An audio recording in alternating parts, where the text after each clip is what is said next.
Morning or afternoon, depending on where you are. Thanks for tuning in to Sourcing and Supply Chain Challenges, Chan- Changing Challenges into Growth Opportunities. I'm joined today by Rosa Espinoza and David Pelliz. Hey guys, how are you? Great. Great. Amazing.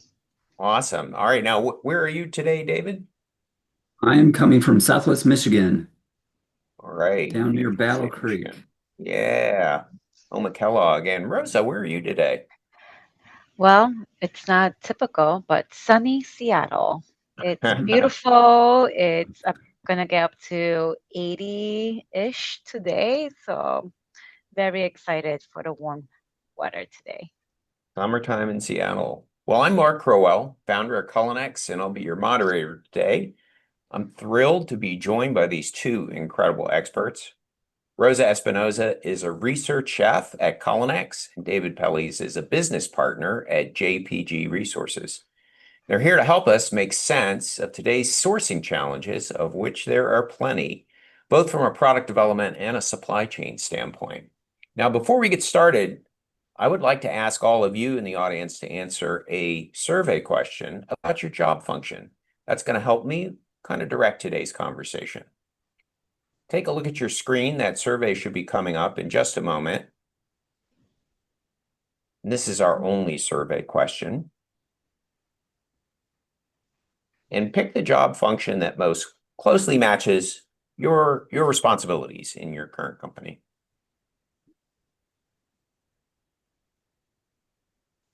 We'll leave this up for another 10, 15 seconds or so you can make your selection. Then we'll get started with today's webinar.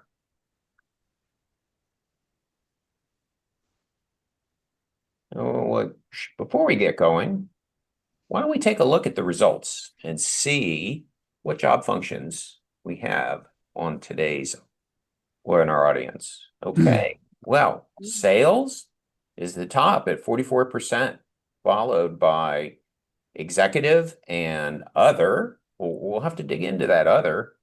Hopefully we'll get a little insight, and then R&D. Well, fantastic.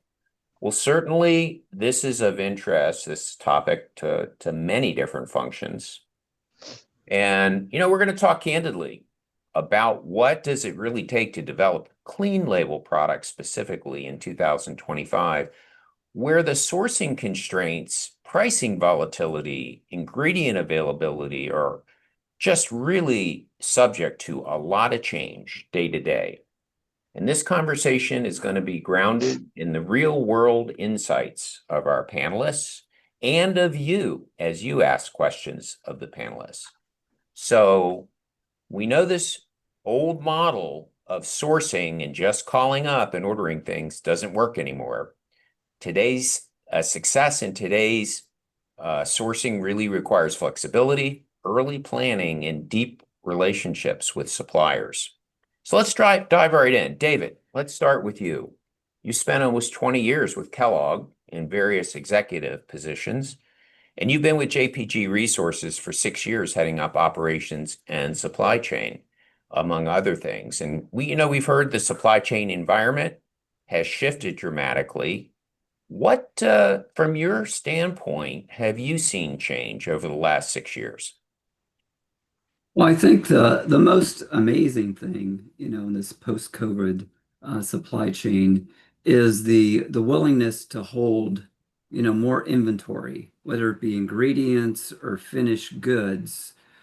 Folks have really, for the sake of continuity supply and uncertainty, been willing to take the hit to cash flow to hold ingredients. And a couple examples would be, pre-COVID, folks were really trying to limit it to 4 weeks of supply. Um, right after COVID, probably up 10, 12 weeks of supply. It's probably maybe kind of moderating now to 8 or 9, but that's a big difference in terms of the amount of cash folks are willing to tie up into inventory. And then, like you already hinted at, partnerships, right? In the pre-COVID world, it was price, price, price, price, price. And now Folks are understanding the value of relationships so that they can kind of, you know, pull on that during the tough times when supply is disrupted or they need a favor. You got to have those relationships. And then the other thing is just, again, at the expense of margin, folks, the bigger companies that have some volume can dual source. It's harder to do for small companies, um, but dual sourcing is important again to protect your supply. I think for the smaller brands, having a good co-man, a strong co-man that can essentially uh, has the buy power to get you the dual source or something that looks like that. I think that's the things that brands with good co-mans and good relationships with their co-mans are doing. Rosa, you have an extensive background as a fine dining chef. I know I looked at your resume. You've worked in New York, Chicago, Seattle in fine dining, and you've moved into product development with CNX. So you're no stranger to sourcing and procurement over your 20-year career. And now you're doing clean label development at CNX. That's no longer a trend. That's sort of a baseline expectation uh, within the industry generally. But what are the biggest challenges in developing clean label products while also managing these ingredient constraints that David's talking about? Yeah, that's correct, Mark. Clean label, as you said, it's not just a trend that is brand new and everyone wants to get in it. Now it's pretty much it's what everyone starts with, right? Right. And it's a non-negotiable. So right now, whether you're in food service, where I was, or you're in CPG world, um, it's about having ingredients that your consumers can recognize, right? So I think there's a lot of challenges that come up uh, as a developer trying to develop clean label products. But one of the main ones is how can I make a product with clean label ingredients still taste great, right? Because Mhm. as a research and development chef, for me, flavor is top priority. Um, but not only that, right? It's like we have to consider the texture, we have to consider the shelf life. So how can we find a clean label ingredient that's gonna hit across all those checkpoints, um, but without compromising what we already know and love about these food products? Um, I think also from like a R&D standpoint, um, we want to also be flexible with what ingredients we bring into our development. Um, but also that's working closely with our procurement team and knowing right from the get-go, hey, we're going to need you to step in now versus before it was later on um, in the path of bringing in sourcing into the discussions. Right. Getting them in earlier and, Yes, looking at alternatives that still meet your requirements for taste and texture and visual appeal and shelf life and all the technical things that also, the ingredient label and all of those things. So correct. well, I'm hearing a theme emerging, and that is the importance of sourcing early in the development process. And then, I'm curious, do you have an example that sort of comes to mind where early sourcing or dual sourcing was something that turned out to be important to your projects? Well, I think coming in 2 years, I've been here for 2 years. We are stepping into the team where we already were working at that capacity, right? We were already expecting delays. Um, we were expecting to have multiple ingredients come in because we knew that we needed a backup for our backup, right? So uh, when Right. when I joined, it was already part of our system of Mm, having that expectation of, hey, you know what? That ingredient that maybe used to take us a week or two max, now it's going to take us 3 to 4 weeks max. So getting that ball rolling was already implemented into my training very early on. So to me, uh, how I approach all my projects now is with that mentality of sense of urgency. Let's get as many ingredients and ingredient backups as we can, which also from my food service culinary background, that was always my motto. I always had yeah. to have uh, a plan B and a plan C and a plan D because you are always working under stress. You never know what's going to happen. Things turn on a dime. You need to be on your toes 24/7. Um, so I think having that skill set really helped me come and view this as okay, this is actually like very normal. For me, that was very normal. Oh yes, let's prepare ourselves with the right tools up front so we don't have to pay for that later down the line in the project and then we have to go to our clients and give them news that they don't want to hear. So that's built into your project plan timelines. So you know you're not going to get that ingredient in a week. It might take now 3 or 4 weeks. And no matter how much you press the vendors, the ingredient suppliers, that's just going to be the way it is. And you want to order all of the ingredients that you think you might need up front in one Exactly. shot. You don't want to piecemeal it out because everything is such a long lead time now. Well, Correct. we talk about flexibility being sort of a theme now. Let's take that conversation up a level to the strategic level about the brand. I mean, I've been working with brand owners, founders, company executives for 20 years here at CNX, and I am just curious at the level of the brand, David, what is your thought? How does this translate to how an executive or a founder is thinking about their non-negotiables and their negotiables? Right, that's a good question. From my perspective, at least, and many of the founders I work with, is that food safety is a non-negotiable, right? That's a must. That's uh, very, very important. Continuity of supply is now a non-negotiable, right?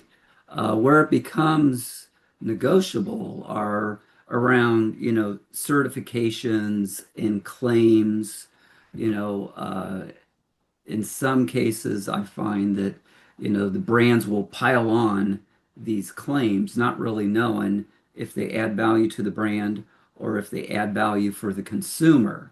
So when it gets into this situation where we're having to change out an ingredient, that can become negotiable.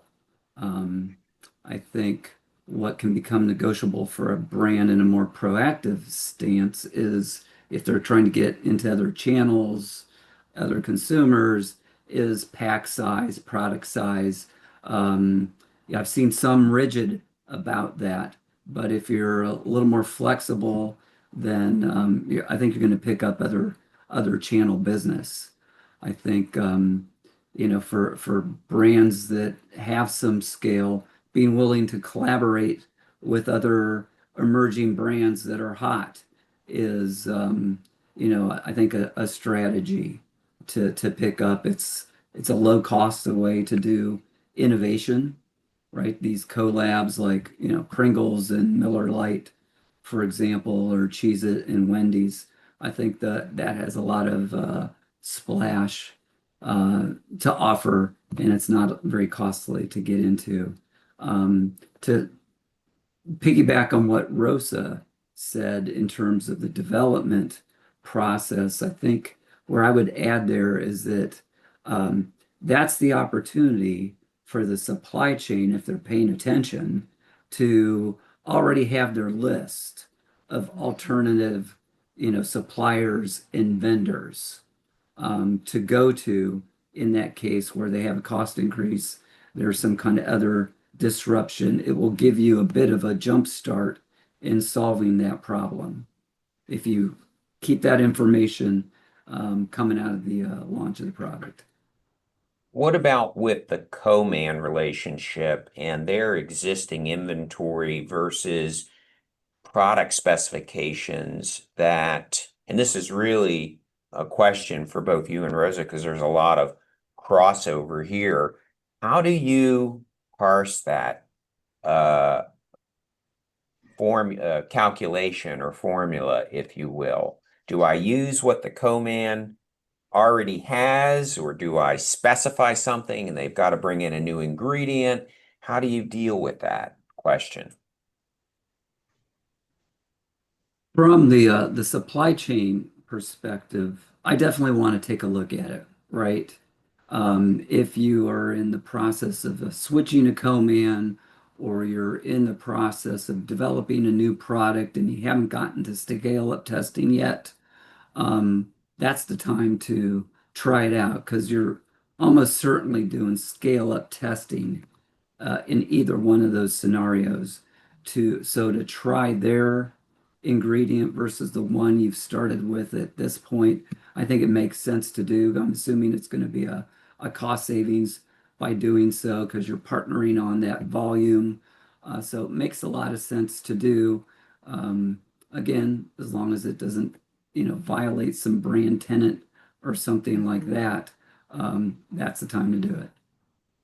Yeah, and I would also add on to, if you have a relationship with the co-man and it's a trustworthy relationship, then you know that that co-man has vetted for those ingredient suppliers that they are currently working with, right? Of course, you want to test out and see, does it make a difference? Does it change something in my product? But at the end of the day, if they have that strong relationship, then you want to, after you test out, and if you have a strong relationship and trust in your co-man, then you're more willing to go that route. But also, I've been in situations where I've gone on a pilot test run at a co-man, and they have a particular line of spices, a spice company that supplier that they work with, have been working with, have a strong relationship, and in most times I've recognized that ingredient supplier. So I know because I've already built my relationship with particular ingredient suppliers. I'm like, okay, I know that is a trustworthy brand that we want to, that I will feel 100% comfortable, that a client will also feel comfortable working with. That speaks to having that experience and being exposed to those suppliers that you already have the knowledge that, oh, I can trust that spice company. I can trust those herbs. I know that they're going to be safe. I know how they're going to work because maybe I use them in another formula or somebody did a presentation and I got to try them. And Correct. yeah, And then they the have a most good part, you've reputation. already had your hands, you've already worked with them, right? Hmm. You know how they function. You know the variables that come with them. So you know the risk as well. It's not only knowing the opportunities and uh, the benefits, but it's also knowing the risk and how comfortable you are with that. Specifically because you're doing clean label development, Rosa, a lot of your ingredients, your functional ingredients, they're going to be certified. They might Mhm. be non-GMO verified, or they might be organic, or they might be uh, some other type, gluten-free, some other type of certification. How does that change anything when you're looking to replace an ingredient or does it create more risk when you're sourcing an ingredient, those certifications? Well, especially when we're talking in particular a functional ingredient, right? something that okay, maybe before we were able to use Caribbean, but now we're not. But we do know that um, if we're going to swap it for a clean label ingredient, how is that going to change my texture, my shelf life, um, uh, flavor, obviously, but also having that done, that work done upfront on the bench, I think also helps us navigate through those waters a bit easier and having that knowledge upfront also. David, to you, a key ingredient becomes unavailable or becomes cost prohibitive. What triggers a decision to go to Rosa to reformulate something versus maybe just sitting back and absorbing the cost increase or doing a shift in the sourcing? Where's your threshold? Okay. Yeah, that's a good question. I think if it's unavailable or if it's scarce, I mean, it's all hands on deck, right? To jump in to make sure we stay in business. Um, that's way more important than cost. When I think about reformulation in this case, I want to keep it simple though, right? I want to find that like for like ingredient to preserve, functionality and claims as necessary. I think so ideally, we're not making wholesale changes to ingredient ratios or adding other new ingredients in the ideal world. I think back to, 2021 and the great starch shortage, and, it had a lot of different food forms in a scramble, right? And we were all fighting for sources of starch supply. And I was working for a company that, had two different co-mans using starches, and we, just iterated over the course of, 4 to 5 months, changing out starches in the product so that we could stay on shelf.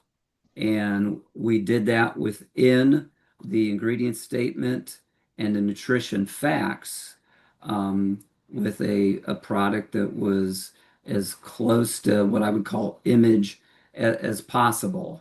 But it's a costly exercise to do something like that. So it either has to be you're staying on the shelf, or in the case of, it's not a continuity of supply, three alarm fire, most cost increases can be managed, right? A 25% increase on one particular ingredient that's 10% of your formula probably isn't worth worrying about, right? You should always have a program that's looking to get you 3% a year anyway. I used to run a team that was their charge. Get 3% COGS savings every year. You're looking at ingredients, packaging, conversion, and you're prioritizing the highest opportunities. If you don't have that kind of program, resources to do it, and you're hit with a cost increase, to me, the threshold is probably 2 to 3% gross margin. Then Okay. that becomes noticeable to the business. A 25% ingredient cost probably isn't driving a gross margin difference of 2 to 3%, but if Yeah. it's big enough to do that, it's worth spending, tens of thousands of dollars to get back to a better cost position on that one particular ingredient. Um, Good rule of thumb to keep in mind, David. Rosa, I know you manage the vendor education for the development team at CNX, and we often say relationships are everything, more so now today in procurement than ever before and in supply chain. But how do you actually build and maintain supplier relationships when you need this real resilience in a crisis? Yeah, yeah, we do always say relationships are everything, and That's very much true. But it's not just about having a friendly smile and saying hi to them at a trade show. Uh, it's about being consistent, Mm. having a consistent communication. I I hold this model true in both my personal and professional life in terms of honesty and transparency is the best policy. I really am a firm believer in that. So for me, when I build the foundation of a professional relationship, whether that be with my ingredient supplier or my vendor, I make sure that I stay informed. I keep them informed of a particular project. If we're working on a particular project with them, I want to make sure that they have full transparency of where we are, what we're doing, if we're stalling for a reason, if there's any delays. I want to keep them in a loop, right? I don't want to just uh, have communication with them when there is a crisis. I don't think that's going to be beneficial for anyone. I think having that uh, strong honesty up front and also being able to share the wins with them. If there's an ingredient that we're using and it's doing spectacular and it's behaving just the way we want it, then yeah, just share that with them. Let's share that great feedback because I think they also need to hear that uh, from our point of view.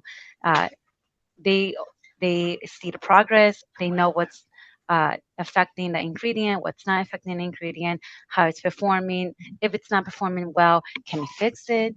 Um, so yeah, I think having developing that strong foundation, having that communication, and honesty at the end of the day. If their ingredient doesn't perform well and or it's not going to move on to the next stage, letting them know because more times than none, they're more appreciative of the honesty. They want that feedback because then now they can go back to their team and now they have an opportunity to change something to pivot.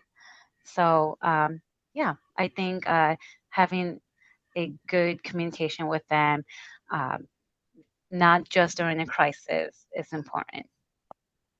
It sounds like you really are treating your suppliers like partners, Oh, 100%. even if you're not using them for something or you've decided not hey, I'm not going to use your ingredient. You're kind of keeping them in the loop and you're still like there's going to be another chance, there'll be another opportunity or I can imagine having spent some time in sales that not everyone is treating their suppliers with that kind of respect. So it really does help to differentiate you It really in their minds when you need a favor, doesn't it?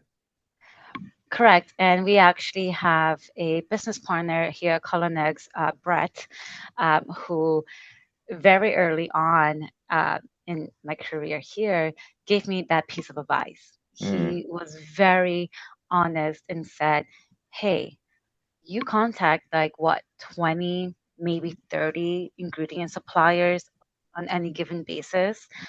Um, you you need to follow up.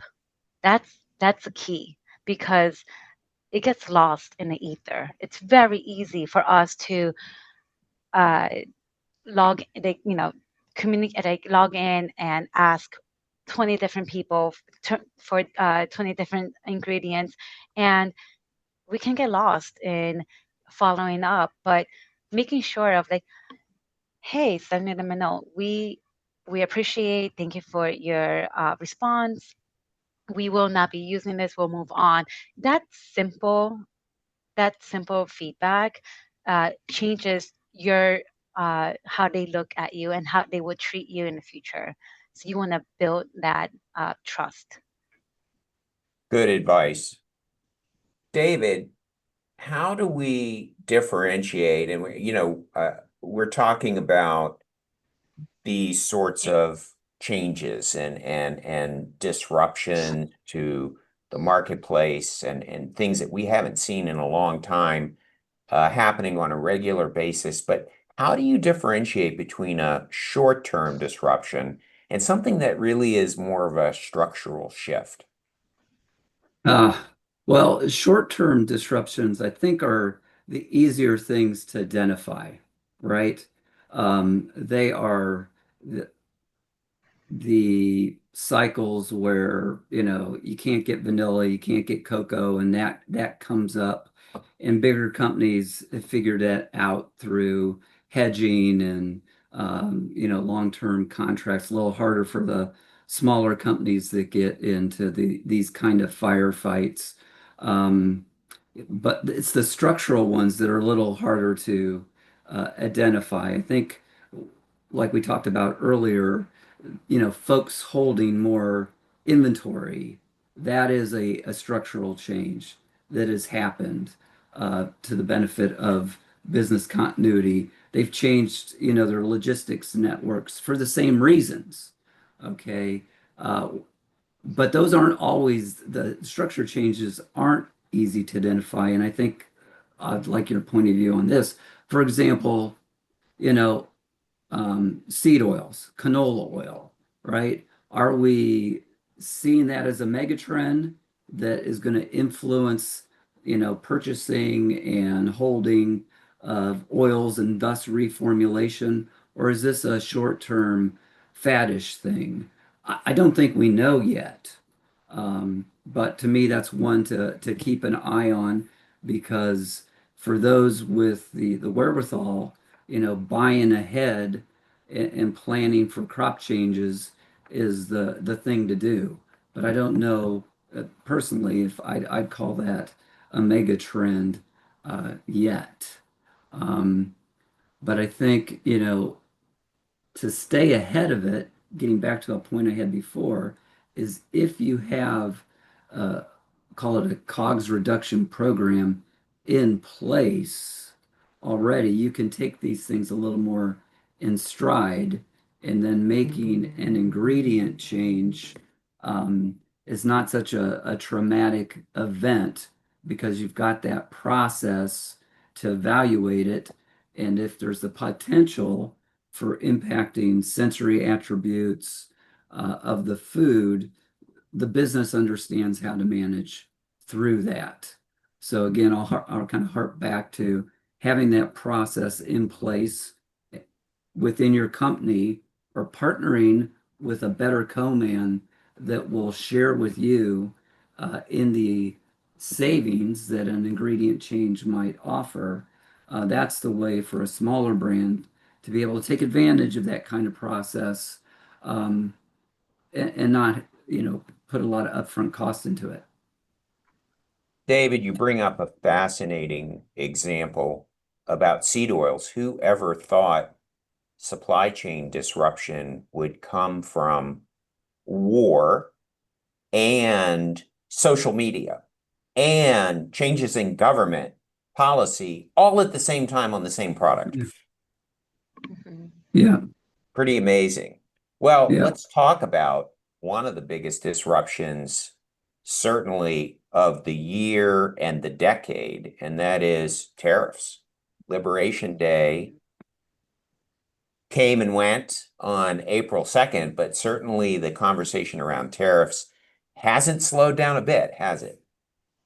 No, no, it's like a once in 100 year thing, just like COVID, right?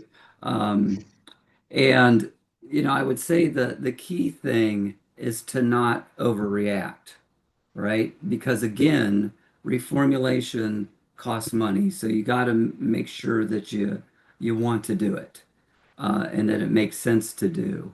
I think more importantly for most folks today, based on what we know, is just to get the blocking and tackling of your imports uh, just buttoned up, right? You want to know what the harmonized tariff schedule code is for your ingredients. You want to make sure that it's right. You want to make sure that the country of origin is identified correctly on product and paperwork. And when you're importing, a complex or combination ingredient, it probably makes sense to use an experienced broker so that those blocking and tackling things can get done correctly and you're not, overpaying when you don't have to pay. And then, part of that is also that even small brands can do is build out, your cost model, whether it be in a spreadsheet or an ERP, and make sure that you are accounting for tariffs and you have a way to update your model correctly and quickly when they change. So I think that's right now, just get the blocking and tackling done.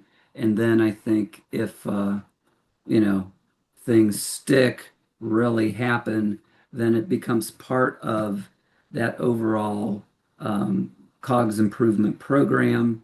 To me, in general, this right now, it's just another one of those inflationary cycles that, you know, experienced companies are working through once again. And, just as an anecdote here, we just did a cost savings improvement project for a company with about a $30 million spend. And we've identified $1.1 million worth of savings. Wow. Um, that is after including tariff changes that we, compensated for. So I say that to again emphasize, don't overreact. And, if you've got an ongoing program, you can manage through it. Rosa, from your standpoint, just moving from David's world of procurement, supply chain operations to development, where do you draw the line? David was talking about 2 or 3% on COGS being, significant, obviously. But your world about taste and texture and ingredient performance, how do you use sensory decisions for guidance for yes, this is an acceptable change, or no, this is not an acceptable change? And does expert panel play into that? Does consumer research play into that? How does that work in your world? Yeah, I think all of the above you have to take into consideration. Honestly, it's a balancing act, right? Of knowing where where you can leverage something, but where something else needs attention. But context is everything, right? Like for example, if we're working with a premium product that we know we can tolerate higher cost, um, but the trade-off. But is the trade-off going to be something that the consumer notices, right? Like if there's a flavor drop off or a texture breakdown, uh, does the consumer notice at the end of the day? Um, it's also that I guess that's my threshold. It depends on whether the consumer can detect that difference. Um, because what we don't want is for our consumers to notice the difference. If we do our job well, um, that's them not noticing, right? That's our standard of having a zero sensory impact. So if we're talking about swapping out ingredients, and the savings are just a few pennies, then I might be a little bit um, I wouldn't be as inclined to make those changes, because at the end of the day, I want the sensories to remain the same. So at the bench top development level, uh, that is how we keep ourselves honest. We have multiple sensory testing with multiple ingredients, and we have blind testings. So if there is a noticeable difference, we take note of that and we take that into high consideration for our customers. Very interesting, Rosa. You make that point about can the consumer discern a difference, which is maybe a different question than can the expert panel discern a difference? So there Mm. might even be like a scale that I Hmm. imagine you use. No one can discern a difference. The expert panel can discern, but consumers can't. And then Hmm. consumers can, but maybe it doesn't bother them. Maybe it's okay, Yeah, the yeah. difference.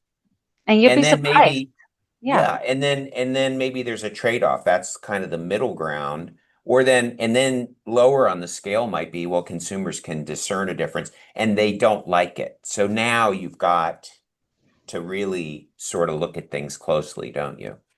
Yeah. I mean, who doesn't want cost savings, right? Like cost savings are great, and that is part of our job uh, to have that in mind. Uh, but when the consumer doesn't pay the price. We don't want the consumer to pay the price. We want them to remain loyal to the brand.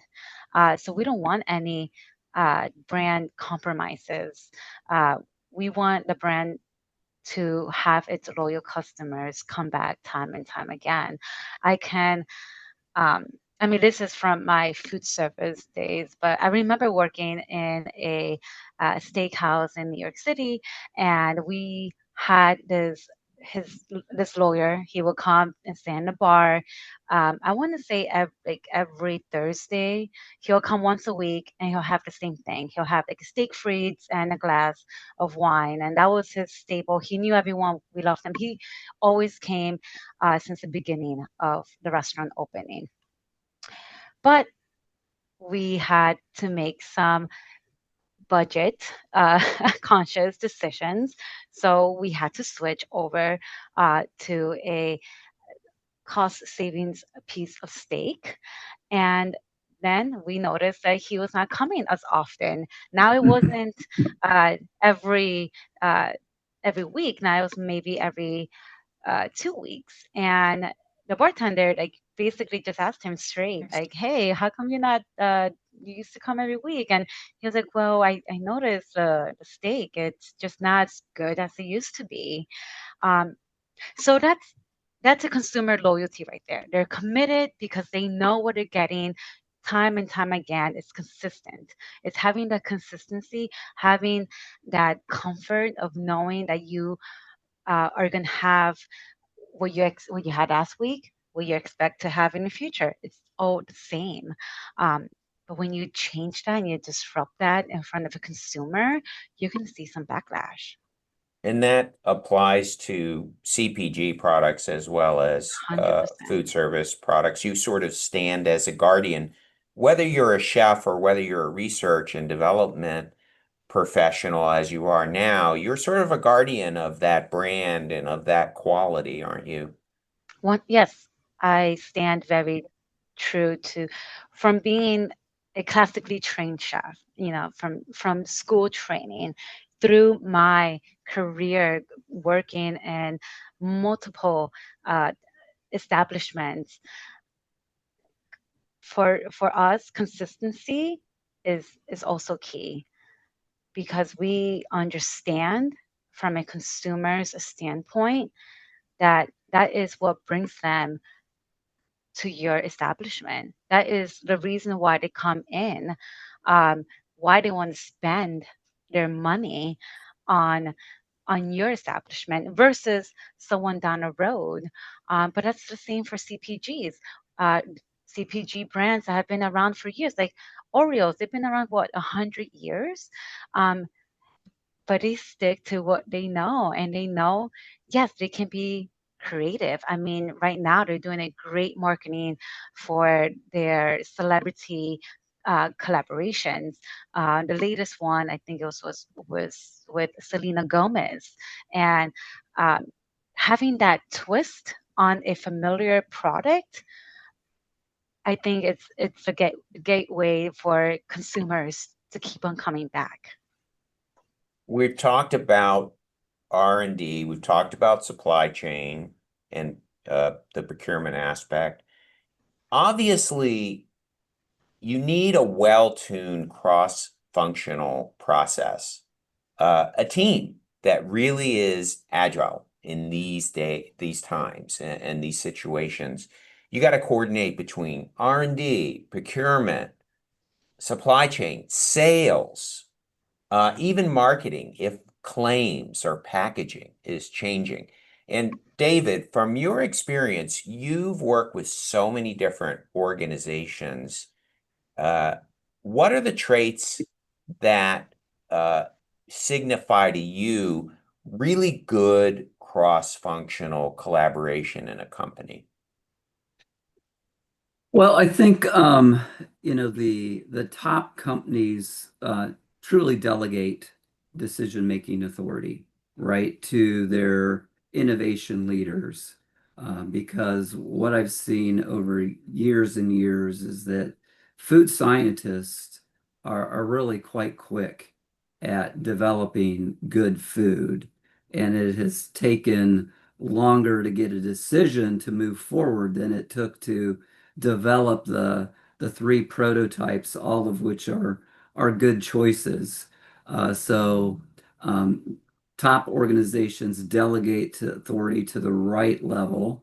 Um, Top organizations have project management as a function and don't expect marketing or R&D or an R&D leader to lead the whole project because they don't have time to do all that coordination and collaboration that a project manager can ride herd on, right?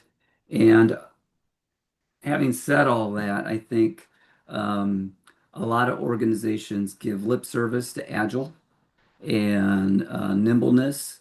And my experience over the last 5 years says that smaller companies are still faster, right? Because they don't have the decision makers are at the right level or one level away, and and that's how they make up time on the big companies is streamlined decision making. Um, so it's an advantage to be in $100 million brand these days for sure. Fascinating perspective, particularly on the project management. We've found the same thing here at Cullinex that you could do it with project management dedicated to projects or without, but it's a lot better with project management. Really, really pays dividends. I'm going to look to the audience for questions for the panel and see if we have any questions. Please feel free to put your questions in the Q&A question box, and let me just take a look and see if we have any questions. Rosa, for you, has anything changed for you and your team in terms of how you approach sourcing, prototyping, testing formulas, and selecting ingredients? Yes, one, yes, it has changed. Uh, For sure. I think a lot has changed over the years, mainly in how early and how often we pressure test our ideas, um, and how agile we can be with prototyping, um, but also how innovative we can be with a very strict timeline. um, I mean, I can go on and on. There's a lot of different scenarios that can happen all at once. But for us, I think uh, the having that pressure early on has made us be more creative. As we mentioned before, now we align with our procurement and sourcing more upfront versus later down the line. But we also do multiple testings right in the beginning. We don't really spend too much time because we don't have that luxury of time. But uh, we're just more savvy with our resources and can problem solve, um, kind of like on the fly. But that type of pressure, um, I think, has become more of the norm. At least for us developers, it's become kind of like the normal pace that we are um, comfortable with. Rosa, one last question for you. Do you see one development mistake over and over again? And what is it and how can companies avoid it? Oh man. Okay, I think the first one that came to my mind was the sense of urgency just for ingredient sourcing. I know we talked about it to exhaust, but I cannot stress that enough. Getting that jump start is going to be beneficial to the project entirely, um, from from you as a developer to down on line. It's just going to make the project go easier. But yeah, just having that sense of urgency uh, to get those ingredients in, but not only that, but be knowledgeable of what exactly are you looking for. Doing your homework, really having that knowledge of, okay, if this doesn't work, can I contact five other ingredient suppliers to help me with this? Which ones can I trust to go back to and have those tedious questions asked, right? Um, I think that's what's most important. David, for you in closing, we've talked about so many challenges and so many changes in a dynamic environment. What's something you're hopeful in what you're seeing amid all this disruption? And where are the opportunities? Oh, well, I'm hopeful about the just the opportunities for small and mid-sized co-mans, right? I think there's just a ton of opportunity for them that are well managed, well funded, also helps. But there are so many emerging brands that need good partners from their co-man that the good co-mans are gonna, sweep them up and have the advantage of then growing their portfolio as that emerging brand grows. So I think that's a huge opportunity. Similarly, retailers are looking to compete even more and more with the brands, looking to increase their portfolio, and the the good co-mans that can partner and do a little R&D and deliver day in and day out um, on schedule are going to succeed like crazy. And then obviously there's a lot of opportunity with natural colors and flavors. Right. Tons. Well, and we, to that point, I believe, have a webinar coming up next month on that very subject. So very appropriate to mention it. Well, I would love to thank both of you for your insights today. It's clear a successful product development project in 2025 doesn't happen in silos. It takes procurement and R&D and brand strategy and all the rest of the functions to work together to in sync to make it happen and to adapt to those changes in the marketplace. And here at Cullinex, we believe that ingredient sourcing is not just a tactical task, it's a strategic lever for innovation and growth. Whether you're facing long lead times, shifting specs, or tough decisions around clean label trade-offs, our team's here to help.